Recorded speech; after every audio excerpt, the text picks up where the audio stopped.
There appears to be light at the end of the tunnel, but COVID-19 is still casting plenty of shadows over the UK economy.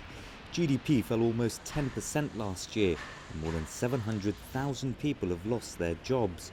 Finance Minister Rishi Sunak has the task of trying to weather the nation through the storm and promised more help in these unprecedented times. Much has changed, but one thing has stayed the same.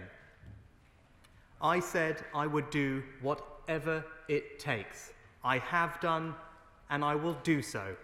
Businesses and workers will breathe a sigh of relief at the extension of the furlough scheme to September, meaning the government will cover up to 80% of wages.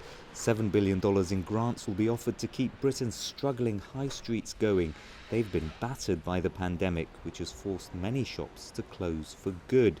And there'll be a further $2.3 billion for vaccines to ensure its rapid rollout continues. Yet again, the man in charge of Britain's finances has moved to reassure people the government will do more to support them through this crisis. But with public borrowing soaring to almost $380 billion during the pandemic, the cost of these measures is rising. Then there's the impact of Brexit, which is weighing on small and medium-sized businesses in particular. And despite the UK's world-leading vaccine progress, there remains significant uncertainty around COVID-19 and new mutations, which will pose another risk to any economic recovery. One way to pay for the ballooning debt is a rise in taxes. Individuals have been largely spared this time, but businesses will soon have to pay more.